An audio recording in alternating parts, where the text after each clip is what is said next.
Between 1936 and 1939, Nazi Germany operated the third largest whaling fleet in the world. Its giant processing ships roamed the Antarctic, almost driving the blue whale to extinction, all to make one vital product: margarine. Hello, my name is Gareth Edwards, and welcome to the Untitled History Podcast. Join me each week alongside world-leading experts as we take a deep dive into your favourite topics from throughout history. From the ancient world to the modern, and with plenty of historical rabbit holes in between, we'll cover famous and not so famous moments in history from all across the globe. Nazi Germany was not the only nation to take up whaling on an industrial scale. In the 1930s, Great Britain and Germany brought almost 85% of all whale oil in the world. The Nazi obsession with national self-sufficiency, though, led them to become one of the top whaling nations in just a few short years. It also created a Nazi strategic obsession with Antarctica that continues to fuel conspiracy theories today. This is what we're going to be talking about on this show, and I'm joined for this by my good friend, Dr. Alex Clark. Say hello, Alex. Hello. So, for those unfamiliar, Dr. Clark is a naval historian. He is the author of Tribals, Battles and Darings, and he specializes in grand strategy, naval logistics, and the projection of overseas power. And he can also be found on Twitch and YouTube as Dr. Alex Clark with an E on the end. So, Alex, whaling, that's our topic for today. I feel I should also add in that I'm a close enough friend of yours and sufficiently geeky that you can message me about certain topics and go, "Are you free and can you talk about this?" And the answer before you even ask is going to be, yes, I can. Yeah, whaling is fun. Whaling is one of those things which is really important because of margarine, because of that, the fats for food, but also it's the lubricants it gives for operating aircraft at very high altitudes, if you want to have them doing that. It's vehicles. During World War II, there's this stuff called automatic transmission fluid, which is this lovely stuff which is really useful for Jeeps and keeping them going. And that comes from whale oil. The amount of things which are named so you don't realize there's whale oil in them. But yeah, whale oil is important, especially as we weren't really that capable yet in our adaptations of petroleum products. So we needed the whale oil. We needed its capabilities. We needed its properties to really be able to achieve the things we want to achieve. And this was a big thing for Germany during World War II, their lack of it. And it's one of the reasons why the British were quite so keen on nabbing Norwegian whalers and Norwegian refrigerated ships whenever they could find them. The Tribal class destroyers had a lot of fun doing that at various operations, but the reason the British were taking them away from the Germans and so keen on them, and they were so valued, was because A, the British might make use of them themselves, but B, and this was always more interesting, it stopped the Germans having access to them. So let's talk about why whale oil becomes this huge industrial product, because you've touched on many of the uses there, and they're both sort of civilian and military. Yeah. And listeners, if you're thinking when we talk about whaling of Captain Ahab on a single ship hunting down a big whale, that is of course how the industry is in that era, in the Victorian era and all beyond. But as Alex said, the creation of machinery and aircraft that need that high quality oil, the creation of margarine, and we'll talk a bit more about how margarine exploded into use everywhere in a second, is what drives this industrial demand for it.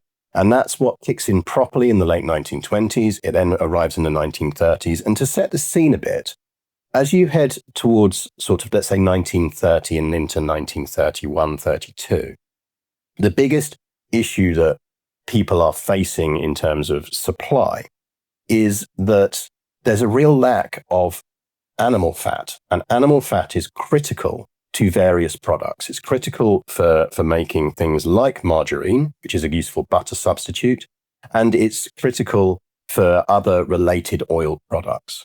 And as the Great Depression kicks in, many nations, their farming industries collapse.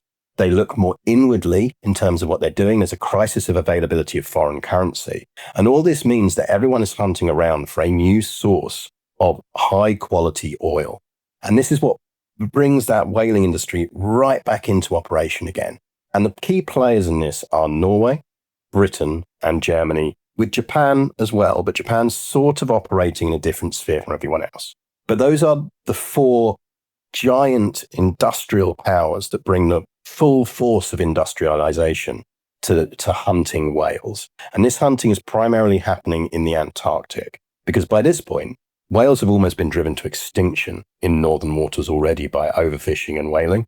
And so the Antarctic is seen as this fresh territory that they can start to hunt in, isn't it? That was the trouble, the perception there. A lot of them perceived the sea as this untapped resource, as this thing which they could go and there'll be limitless resources. They could turn it into a new German colony, was, I think, Goering's favourite phrase on the subject. But he has so many fun phrases. Goering is one of those people like Churchill who has a quote for everything. But unlike Churchill, doesn't do much. Apart from cause trouble. Churchill causes plenty of trouble, but he also does quite a lot as well. So, that's where it balances out. But the thing is, with all this stuff, all this mechanization, it's also looking for jobs as well. And that's the thing. If you're talking about a fishing fleet going out, and even in the Victorian times, they used to hunt in pairs or threes of ships. They'd have 2 or 3 of them because whales were so heavy. They needed the extra support to be able to get the whale in, especially the largest whales. When you're going to Antarctica, when you're going down that far, you need a factory ship, which is going to process everything. You'll need hunter ships, and the factory ship can process a whale an hour.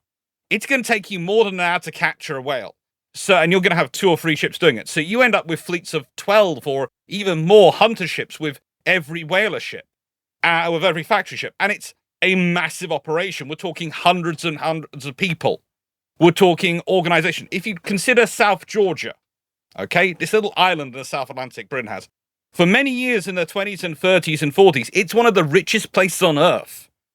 The reason it's so rich is because of all the whaling ships going through it and stopping off there, and it being the last point where they could really get resupply and where they could find spare components. Because the amount of things which would break.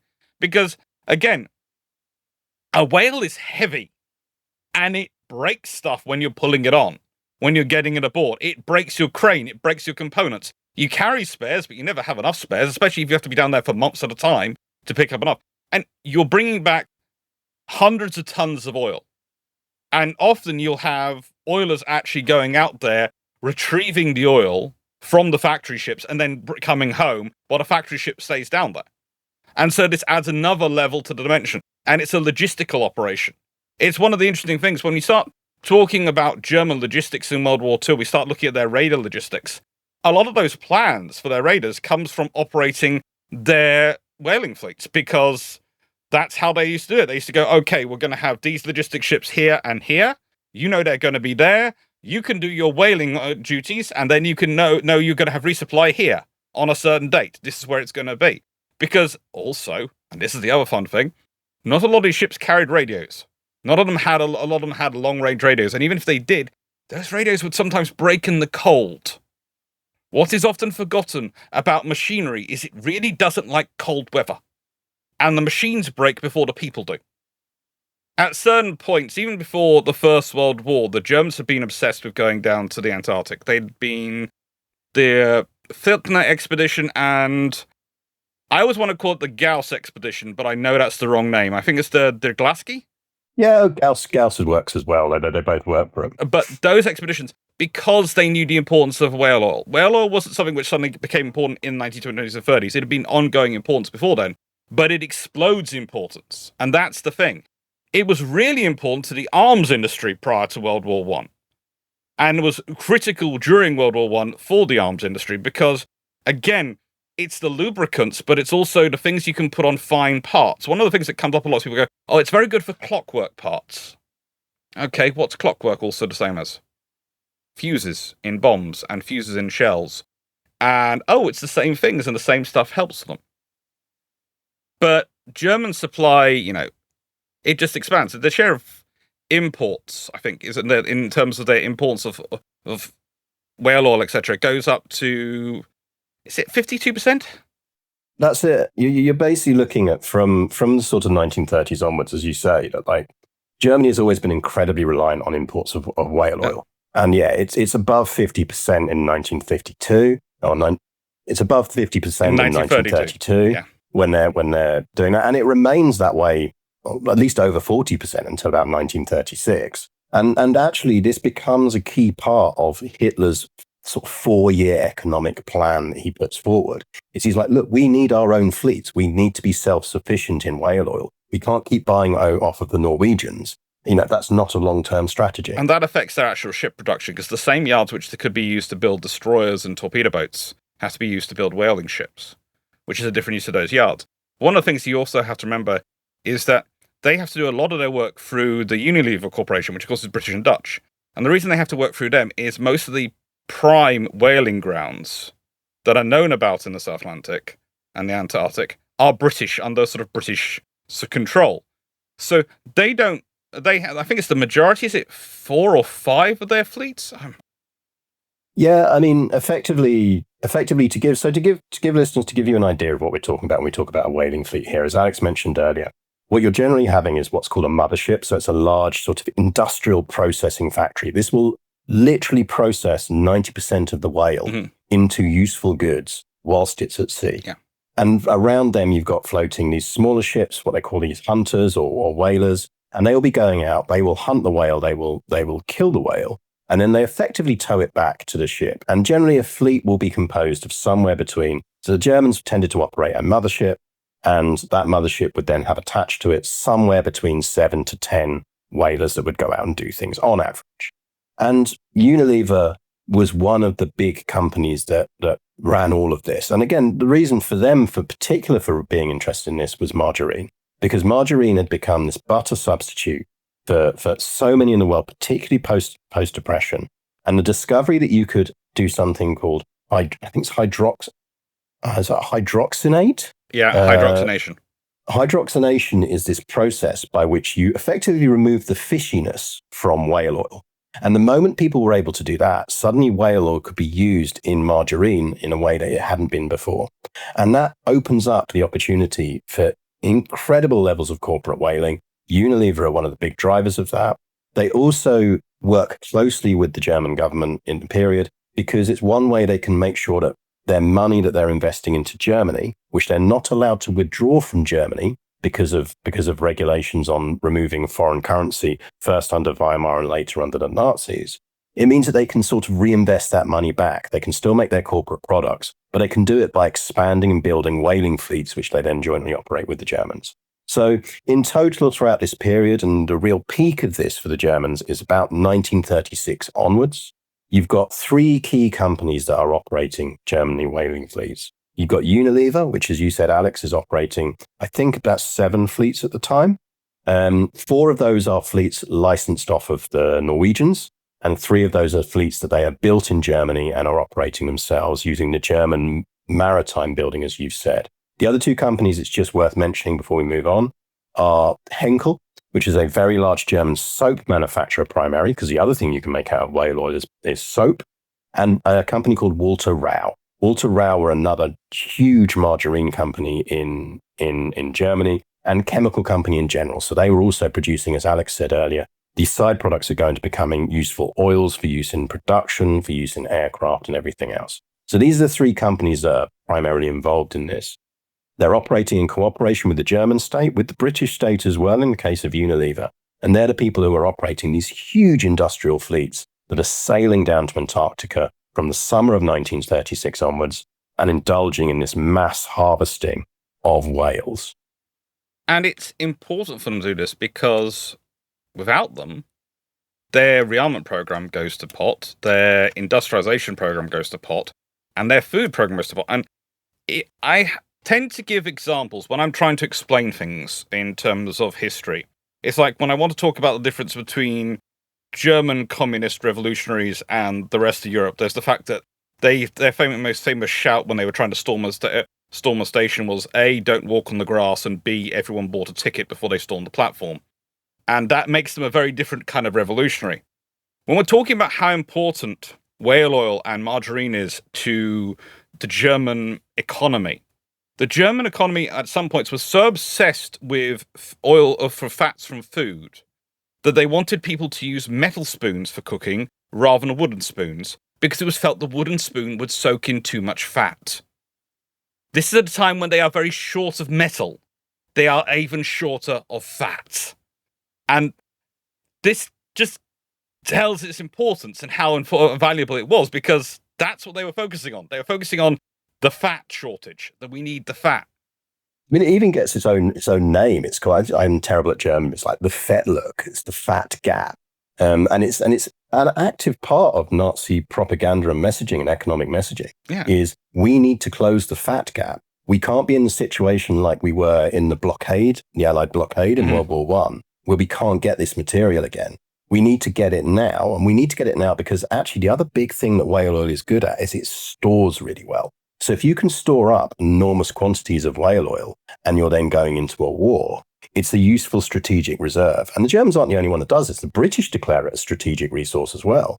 But for Germany, it becomes seen as almost a life and death thing, is to make sure that in the coming war, and obviously at the time, that's not how, in 36, that's not how Hitler's selling it to the public. He's selling it as a self-sustainability thing. But behind the scenes, the Nazis are very clearly thinking, if we're going into a war, we need vast reserves of whale oil. And again, listeners, I really want to emphasize this.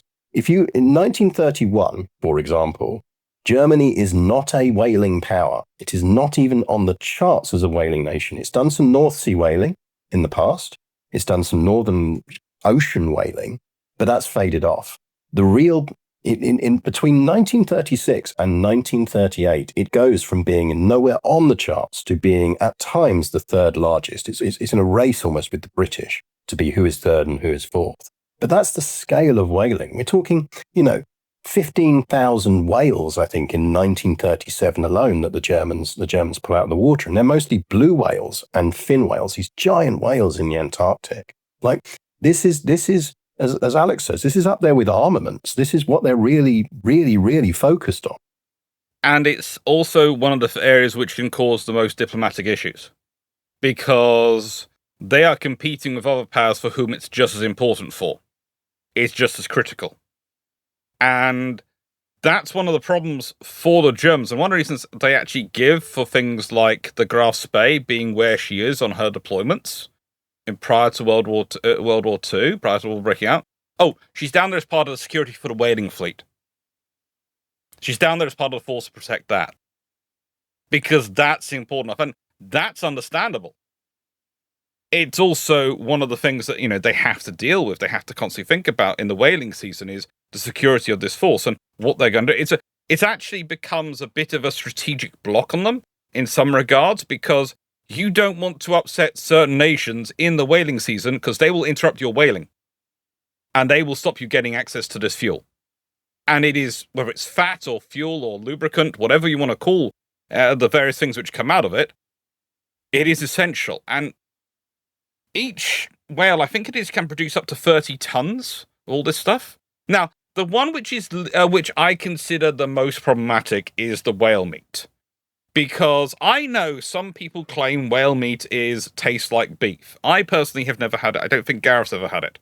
The only person I know who's ever had it was my father, who was at a dinner in Japan, and he was served it and didn't realize what it was till he was asked about it, till he asked. And his description of it was a very slimy pork. He didn't like it at all.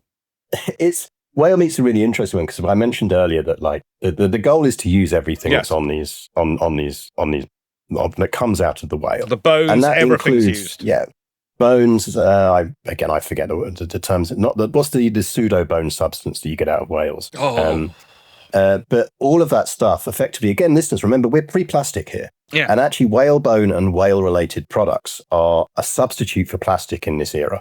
So, as Alex said earlier, like people are worried about metal spoons versus wooden spoons in terms of what you should use. Whalebone is being used for things like spoons, cutlery, but it's also being used for anything you might use plastic for today. Corsets. So, everything is being used in this whale, from the whale, and that includes the meat. But there is a lot of cultural nuance around the use of whale meat and eating it, and to the point where even the Nazis, even though they briefly tried to push whale meat as an option for the public to eat, even they quickly realized that actually it's just not going to fly. And that's, again, a fascinating thing where it's down to how closely this is involved in the Nazi strategic operation and logistical operation, is the vast quantities of whale meat that these fleets, that Unilever, that Walter Rau and Henkel are pulling in from their Antarctic voyages, all gets canned up, often on the ships themselves. They have entire canneries operating on these ships. And then it gets used actually in prison camps, it gets given to the army. A lot of those soldiers pushing into Russia later on are eating whale meat that was canned in 1936. As if it's not bad enough that you're pushing into Russia. You're having to do so fueled by whale meat, which is very nutritious. But as Alex said, it's not a thing you really want to be eating. No, it's something which requires very careful preparation. That's what again, going back to my father, he always said afterwards that the hosts were very annoyed as they didn't think he'd been prepared properly. But as said, his view was it tasted like a very slimy version, a very slimy, slightly fishy version of pork. And yeah. Well, you mentioned earlier about the diplomacy of this. Yeah. And again, I think that's important to stress around this, because actually one of the nation that arguably has the biggest role to play in whaling across the board is the Norwegians. Yes. Norwegians had always been doing it. They were the masters of it. And actually, even the British and the German fleets that are sailing down to do whaling in the Antarctic are largely staffed by Norwegian crews. Yes. But the operation of the vessel, the processing plant might be staffed by, say, German people in the case of the German fleets. But the people who are hunting the whales, the people who are firing the explosive harpoon guns, which is a very specialist job, are generally speaking Norwegians. And one of the big debates that actually happens about 1933, 1934, as Germany starts to think, should it get into this business, is, as you said, Alex, it's very delicate diplomatically, because they're to a certain extent reliant on the Norwegians agreeing to let them do it. Because if the Norwegians turn around and go, well, we're not going to support you in any way if you go whaling in Antarctica, you're not going to have the right crews. You're not going to be able to hire those extra fleets that the Norwegians have available. You're not going to have access to those things. And more importantly, the Norwegians who are supplying you already with whale oil are going to stick about 25% on the price of the whale oil they're selling you. Oh, yes. So it's really, really delicate diplomacy that the Nazi government has to do between about 1934 and 1936 to assure the Norwegians that there are enough whales to go around. I mean, there aren't. We know now that there weren't enough whales to go around. But it's that the persuading them to let them do this whaling. It's a weird, we think later in World War II terms of Germany rolling over Norway. In 1935, 1936, the shoe is on the other foot. The Germans are begging the Norwegians to let them go whaling and to be nice to them. But actually, the power of that is one of the problems for Norway, because they perceived the whale oil as being so valuable, so powerful. And their cornerstone of these key people, so critical. They basically can dictate terms to the larger powers, and that's why they don't need to worry about defense, because those countries can't get whale oil without us. And it's one of the things which actually leads them to them being steamrolled, is that there's part of them going, we have good relations with Germany. They depend on us for whale oil. Not really thinking, hang on, they're at war with Britain. They ain't getting whale oil under any circumstances. They have to get past the Royal Navy to get it. That ain't gonna happen anymore. So we lose all our value completely. And this is the fun thing in some ways. We don't consider these things. And today, when we start talking about this, you can't really sit there and go, well, there is a job like it where a nation has a corner on the entire market of these sort of skilled people, so everyone has to go cap in hand to them. There is no job like that. There is no country like that at the moment, but there was in the 1920s and 30s. It was Norway. And the British, in return, would let them use things like South Georgia, etc., and all these things to support them and assist them, and the Falkland Islands to support and assist them. And these were important areas. That was one of the reasons why these places were established and were kept British for so long, why the British were so keen on them. In the 20s and 30s, there would never have been any debate about anyone else getting their hands on the Falklands of South Georgia. If you moved towards them, the Royal Navy would be mobilised en masse and would be down there to go, hello. So you want to have a conversation about this? We bring 16-inch guns and 15-inch guns and lots of aircraft. You're not going to enjoy the conversation. We will. So that was how important these areas were. And also, Norwegians were important because they were in many ways, how do I put this? They were the in-betweeners between the big powers. All the big powers could work through them, and it gave them diplomatic sort of, we're not doing this agreement with the Germans. We're doing this agreement with the Norwegians. In fact, this is the Germans in their oiling. Doesn't matter. We're doing it with the Norwegians. And the Germans would go, we're doing this with the Norwegians. Not the Brits. The Norwegians. I find it really fascinating, as you say, because we often, we don't view, in inverted commas, consumer products as strategic resources these days. I mean, we probably are more so now due to recent events. But when most people consider what were the vital things in World War II and all that kind of thing, they think in terms of metals. They think in terms of, we talk about Sweden. One of the reasons Sweden holds out so well, and that's a podcast in the future talking about Swedish defense policy in World War II. But is so we all intrinsically understand that their access to rare materials is what largely keeps them safe. Portugal has the same thing with tungsten. But we just don't really think that for a long time, certainly in that interwar period, one of the big reasons Norway doesn't even think about doing a large-scale military build-up is, as you say, because they're like, we control the whaling. We control the whaling and everyone needs whale oil. Yeah. Because good luck if your citizens can't get their whale on toast. You know, they want to be able to spread that margarine on toast. That is Norway's projection of power. Yeah. And as you say, Alex, it disappears almost overnight when the war breaks out because the Royal Navy now stop access to those areas anyway. And in that instant, Germany's reason to keep Norway around largely ends. It's a peacetime critical capability, but it's a wartime ouch. And realistically, if the Germans could have been smart and tried to work through Norway to continue access to oils, etc., but the fact is the British were going to make it more and more difficult, and the British policy, as they'd done in World War I, and the Germans knew this, was, okay, we have a neutral power who's doing a lot of whaling, and that whale oil could go to Germany. So we're just going to offer them more money. That was how the British enforced the blockade. This is what people forget about the British blockade in World War I. Part of it is physical ships. Part of it is literally rolling up with a check and going, how much are you prepared to pay? That plus whatever they offer him plus 100. And that's literally it. That's how the British do blockade. People often think British blockades are these offensive, nasty things, which are, you know, they're menacing people with guns. No, usually they're menacing people with checkbooks. That's how the British have done blockades for a long time. You know, when we were blockading France, there were entire islands of France which were off the coast, which would quite happily when the Royal Navy showed up, because they would buy stuff. And so they would get supplies from France, and then they would sell them to the Royal Navy, and that's how the Royal Navy maintained its blockade. And it's the same in World War I. The British, which is one reason why the Germans, to be honest, the moment they go, there's no advantage to Norway staying neutral for them in that regard, because they know the British will just buy it off Norway. The British will just literally buy it off Norway. And if we consider the difference between Norway and Sweden, as you and I experienced when wandering around Sweden, and I think a few times we wandered into places, Sweden is one of these places which goes, right then, we are peaceful. But we are kind of peaceful where we have a huge stockpile sitting underneath that mountain, buried down there, and we can get at it very quickly. You're never that far away from a strange door into a mountainside when you're wandering around Sweden. Now, forget which town we were in at one point, but it was the one where Alfred Nobel did a lot of his work.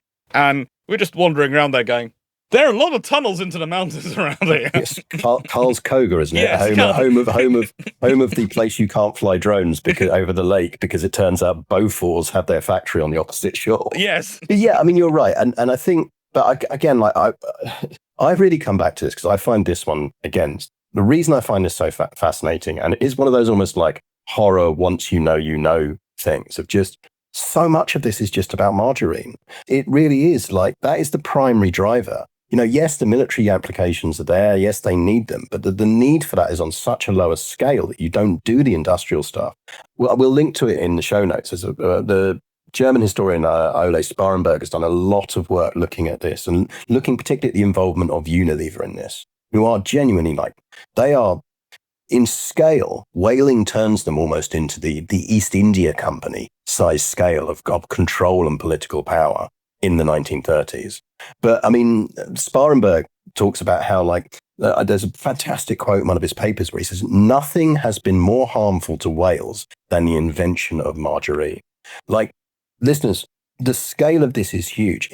Between 1936 and the outbreak of war in 1939, the combination of industrial activity by Unilever, Walter Rau, and Henkel, which is effectively the British, Norwegian, and German operations. Everyone is complicit in this, although Germany have come from nothing. And the Japanese, because the Japanese are whaling down there as well. That wipes out 90%, according to some estimates, of the entire blue whale population in the world in that 2-3 year period alone. Like the outbreak of World War II quite literally saves multiple whale species because no one can go whaling anymore on that scale, which is insane. You need the crews for other things. You need the crews for doing all sorts of different other things, but you can't have them going and doing that. And also, whaling fleets are something which are incredibly hard to protect and incredibly easy to try and track down and attack, because they have to follow the whales, which means they have to follow a predictable season. A Type 9 submarine could get down there and devastate a whaling fleet, and then you've lost all sorts of things. So what do you do? And we should, and it's probably a good point, actually, like you say, I mean, the influence of whaling on that beginning period of World War II is fascinating as well, precisely because, as you say, it's not just the crews that end up being very useful resources to those whaling nations quickly, as in terms of combat sea and merchant sea roles, but also the ships.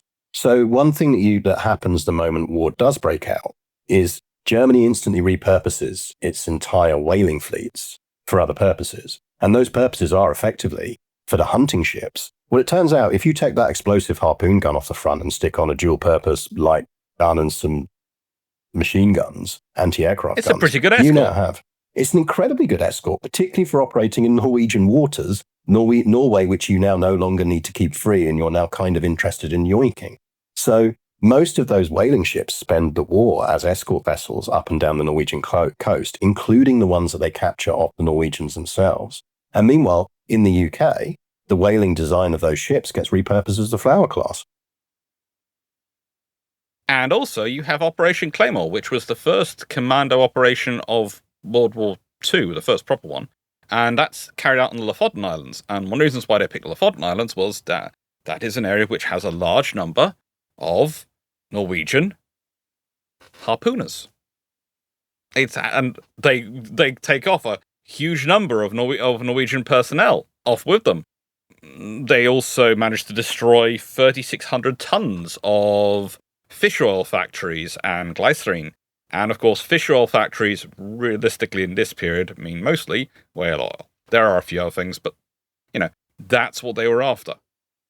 And they take up 314 Norwegian recruits, is what it's called. But let's be honest, a large chunk of those were the younger ones who were capable of operating harpoon guns and various other things, and getting them out of German hands was considered important.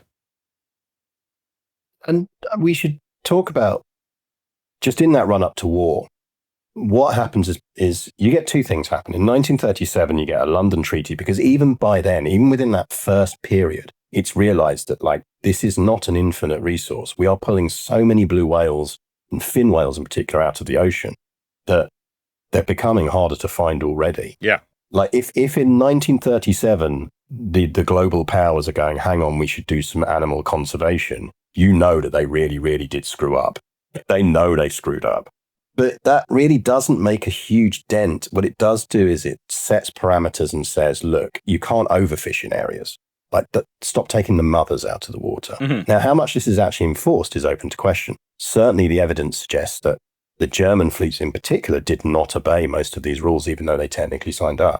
But what this does create is a desire to find new whaling grounds. And that leads to, in 1938, to a renewed German interest, and Nazi interest in particular, because again, this is the ocean is our colony. A renewed interest in Antarctic exploration, doesn't it? And I also want to add in something about Unilever to give us a good example, because I've been checking the stats for Unilever, because I knew it from the top of my head, but I wanted to look it up and check my notes. So Unilever today is valued as having roughly 71 billion euros in assets. That is considered a quarter to what it reached in 1937. It was estimated at 280 billion. Its operating revenue and incomes were massive in those periods. But also, here's the thing. Today, it employs worldwide roughly 130,000 people. Roughly 130,000. In the 1930s, we're talking about an organization which was peaking at somewhere around 600,000. That puts it on the scale of the Indian National Railways. This was not a small organization. This was a massive organization. And this was on the back of whaling. This was on the back of the Lever Brothers, who were the British soap maker, and also doing other things, merging with the Margarine Unie of the Dutch to make Unilever. And this company is only formed literally in 1930 with that merger. So it goes from being two quite large companies to being a massive company to being a astronomical company within about 7 years. All on the back of this. All on the back of all the money they're making. And I know, listeners, you're thinking that it can't be this. Like, how can something have happened on this scale that we just don't talk about now? It did. Like, I'll include links, extra links, and all the studies on this. The reason we don't talk about it is the reason we don't talk about a lot of things of history. We're embarrassed about it now. Yeah, like literally, yeah. And again, like, we're focused on the German fleets here because that's of particular interest in this area, but this is a thing that everyone is doing. Yeah. Like, everyone is involved in this. In 3 short years, and in those periods, those companies, like, unsurprisingly, you will not go onto the modern Unilever website under their sustainability section and find a paragraph about how they almost exterminated the vast majority of whales in the world. You also had help. Not find the reason that Unilever decided to, rather, they didn't sell off their subsidiaries in the late 1930s and 1940s. They just let them operate hands off. Was because they were making so much money from the central thing, they could afford those things to go bankrupt and not bother about it. They really didn't care or want to bother with them. So they didn't sell them, they just let them running. And so things like, I think it was Lipton organization, which they ran in America, had in America, and still potentially have in America. They just left to their own devices. They were basically getting a blank check from Unilever because they had so much money, they wanted to spread the money around to lower their tax bill. They were actually keeping conglomerates going, which were going bankrupt in the 1930s, to keep them going, to spread out and reduce their tax bill to the British government. So, if you want another reason for history, and the reason it rhymes, but it's not the same, but it rhymes, again, major corporations doing major corporation things to reduce their tax bill. And I think that's something I do think is worth thinking about, like, taking away from this, listeners, is that we do sort of sometimes think about corporate behavior like this as a modern thing. It's not. Corporations have always done this. And just to be very clear, like, and we'll jump back a bit and talk about the Antarctic exploration in a second, but let's, just to be clear, we talk about post-war what happens, really. Like, post-war, you get a revival to a certain extent of whaling, but not to the same level. Up Not to least about because the mid-1950s. ships aren't available. Yeah, mid-50s, you get it kicking back in again. Actually, most of the German naval fleet ends up, entirely unsurprisingly to anyone who's familiar with his corporate history, in the hands of Aristotle Onassis, who builds a brand new whaling industrial ship, the Olympic Challenger. Actually, no, in his defense, whilst the ships had probably the health and safety standards of squat, he did actually give relatively high-paying roles because he wanted those experienced people. So it was actually quite a good job for post-war Germans who were looking to have a decent income. It was also one of the few jobs which they could really get to from wherever in Germany and could be employed by and could earn lots of money. Because, again, it was important to post-war Germany, both sides of the argument. I think what you find interesting in the interviews I've read and I've seen with people who worked on the post-war whaling ships and side of things, and if you want to visit and see what one of these whalers was like, there is a preserved one actually at the Bremerhaven German Maritime Museum. It's worth visiting if people are in the area or find themselves in Bremen or Hamburg or whatever else. What you find is, and one of the reasons that Onassis is able to take control of most of the surviving German fleet, that's the German whaling fleet, is because what he agrees to do is he fits it out in German yard. So as you say, he offers those jobs effectively, keeps them within Germany, keeps him doing that, and that makes it so it's a beneficial thing for him, but it's why he gets it cheap. And actually, if you're an average German sailor or worker working on those industrial fleets going out in post-war world, you're earning 4 times what a skilled worker will earn in 3 months of work. Like, it is key work. But what's also interesting in those interviews, I find, is because Onassis very, very much does not follow even the basic rules laid down on the rules about whaling. He breaks all of the international treaties. It's also weirdly the point where most of those people working on those ships sit there and go, hang on, this isn't right. This isn't right. And you see the interviews with them now, and they all describe that post-war experience as being the one where they went, hang on, no, this isn't right, and I don't want to do it anymore. It's almost very similar to what you get with the West Africa Squadron and slavery. once those people start really experiencing the industry at its worst, they become almost the active people campaigning for it to stop.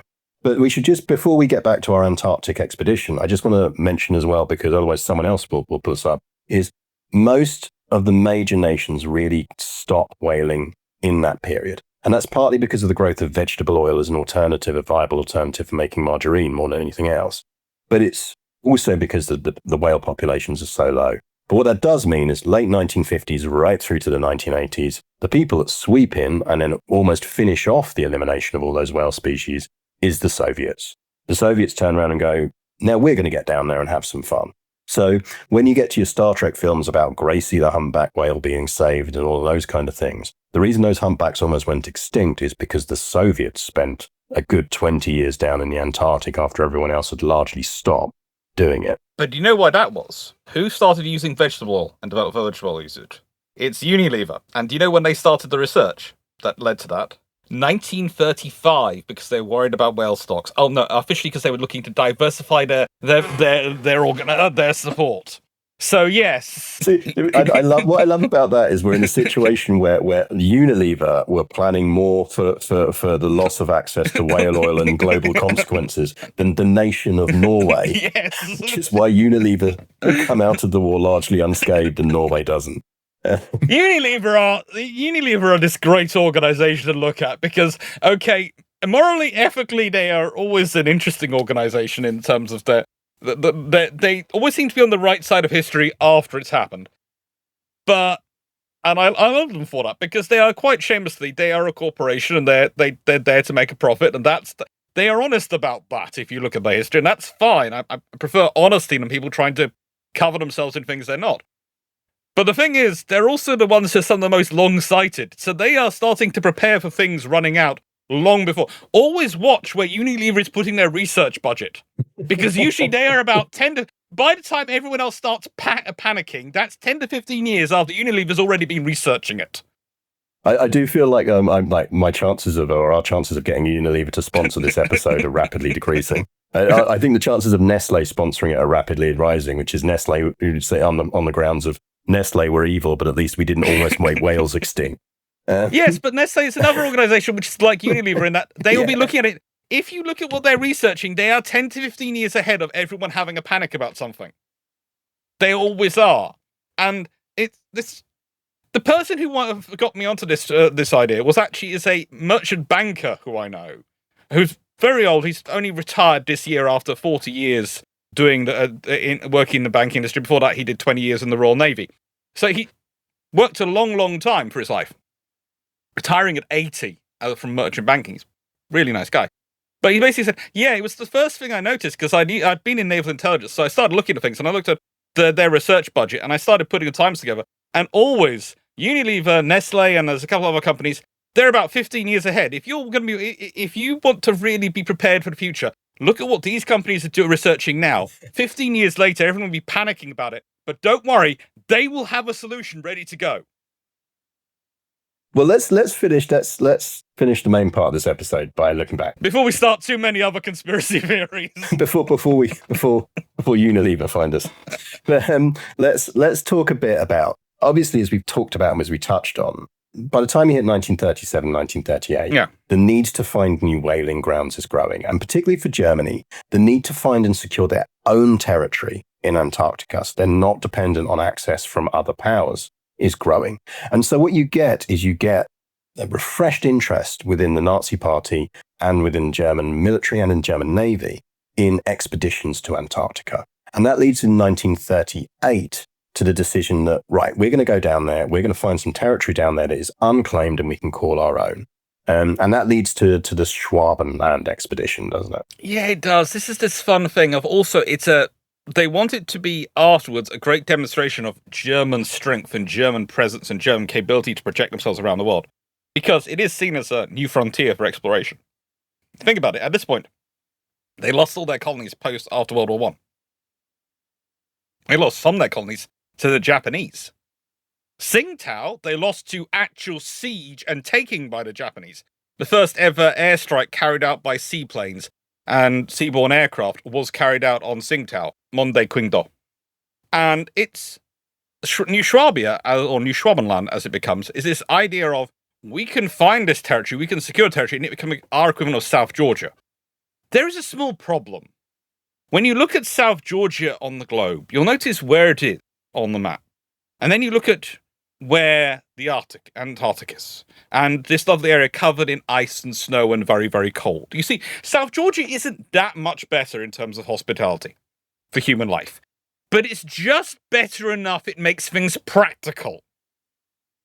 Where they were going in this period was not really practical. It was, how do I put this politely, about as inhospitable as you can think about operating in.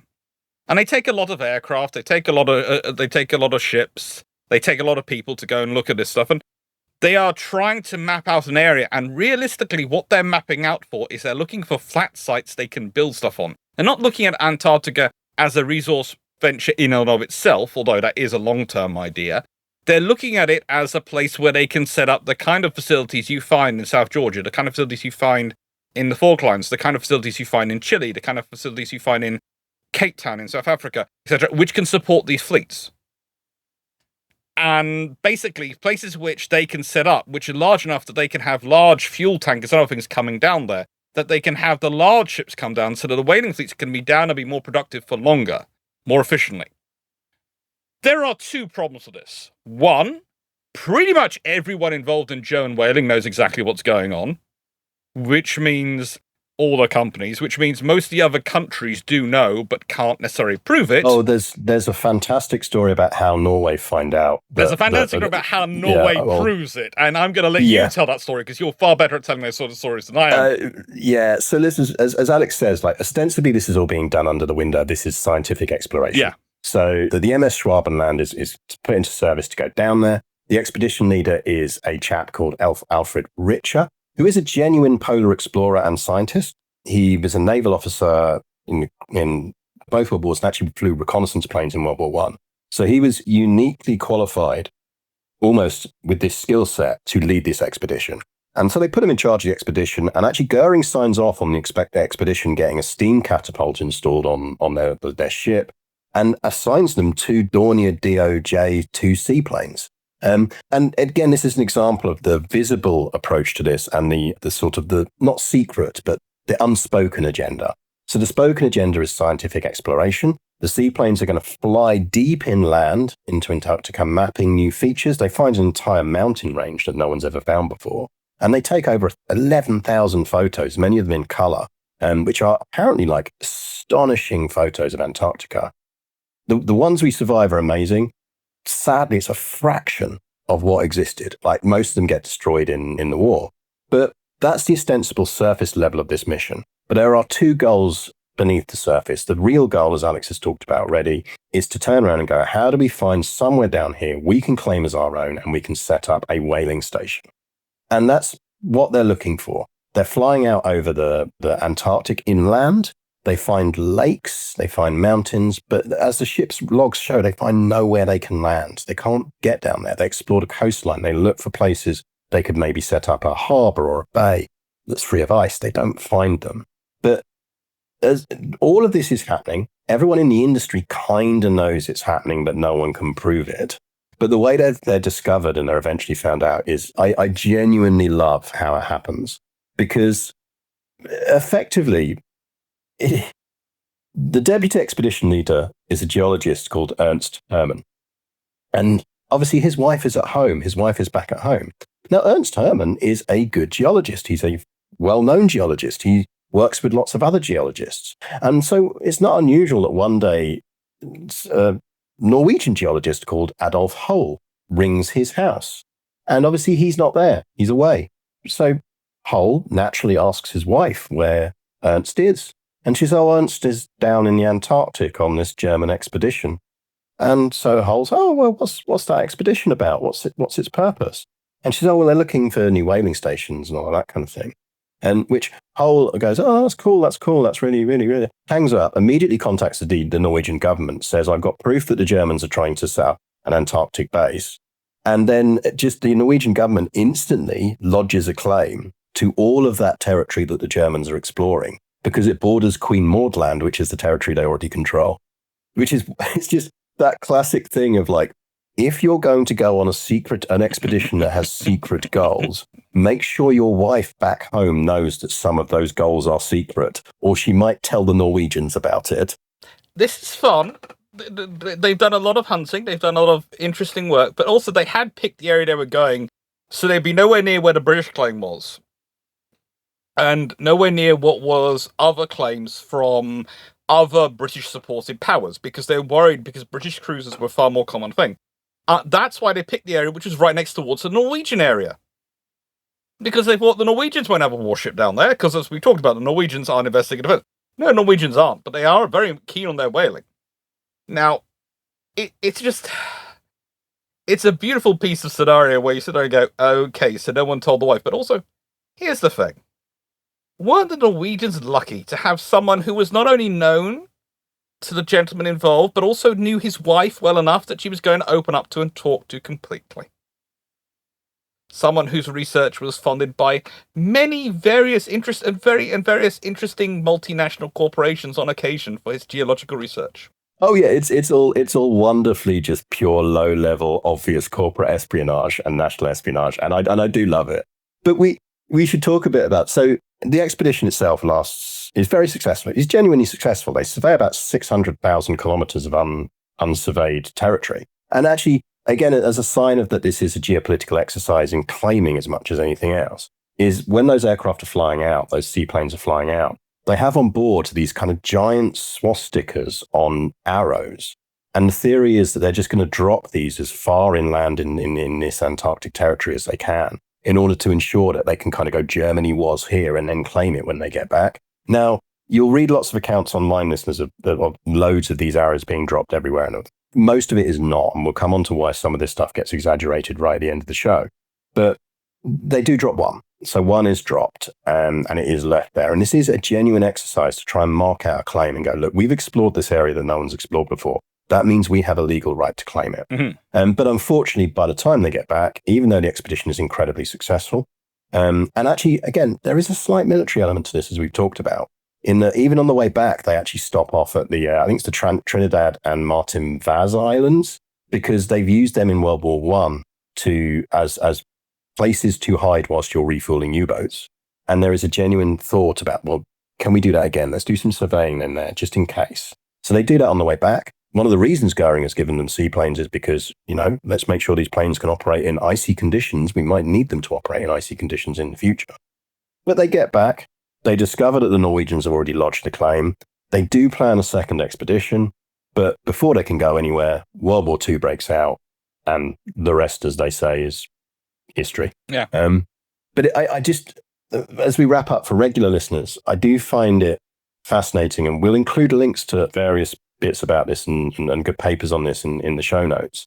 But I really want to come back to, like, there's this entire forgotten history here of this genuinely brief period, like those late 30s, where humanity is driving whales almost to extinction in a very short period of time. And we're doing it it's primarily 4 companies that are doing it in cooperation and obviously desire from the market and state. But it's all primarily for the purpose of coming up with of creating margarine. We just don't think about that today at all. No, but it's not also, again, nothing unusual for humanity, because we've been driving things extinct for our needs quite a lot over the years. It's something new when we start going, hang on, we're actually caretakers of this world, not its owners. And therefore, we need to preserve some things. There are whole species of birds. There are potentially species of whales. There are potentially species of whales which we don't know about, because they were all driven to extinction a long time ago. It's one of the big species which suffered a lot during the whaling times was, of course, the basking shark, because that was quite often mistaken for a whale and was taken out. And then I went, oh, you got a basking shark again. Oh, well, there are all sorts of damage done, but also one of the other legacies of this period, etc., was, and it's hard to sort of phrase this, it's actually a lot of the stuff which was done to refine our knowledge and understanding of the whales so we could better target them has actually proved very useful longer term now in monitoring their populations, in helping expand, in understanding. It's amazing the amount of data we actually gathered while we were trying to kill them, and that data has proved useful. It's a small light at the end of the tunnel. It's a very, very small light. Very small light. But it is there. And so listeners, regular listeners, thanks very much for listening. Alex, thanks for joining me in this. I mentioned at the top of the show, where can people find you if they want to know more about you? Where can Unilever find you if they're trying to find you? Yeah, I have a YouTube channel. It's called Dr. Alex Clark. It was originally set up during COVID as somewhere for my students to find me. And I've left the doctor there because there is an extremely successful YouTuber called Alex Clark. And whilst I find her very fun lady, she's very committed to her content, I don't want to be confused with her on my own YouTube channel, so I just went, I'm going to leave the doctor there. I do get comments from people going, why are you going on with your doctor? I'm sort of going, type Alex Clark into YouTube. You'll find out why I've left the doctor there very quickly. And so, listeners, what you'll find on Alex's channel is lots of excellent naval history. He, like me, he does some video game streaming. If you're interested in watching colonies of beavers build large empires, Alex will often be doing that on Twitch, yeah. But so, I mean, and again, listeners, if you've enjoyed this, do like, subscribe, share the word, spread. Don't forget, if you go to untitled-history.com, you can sign up, you can join, you can buy merch these days, and you will get access to the extra bit, which is what Alex and I are now going to talk about. Because one of the things that is a long-term legacy of this whole fascination the Nazis have with Antarctica is it creates these massively long-running conspiracy theories about there being a massive secret Nazi base in Antarctica, doesn't it? Well, that's the original conspiracy behind Operation... You've been listening to the Untitled History Podcast, a Battle Guide production. If you've enjoyed this episode and would like to support the podcast, why not head over to our dedicated supporter page? There, for the cost of a cup of tea, you can decide which subjects we cover next, get access to exclusive behind-the-scenes content, and join a community of like-minded people. Thanks for listening, and we'll see you next time.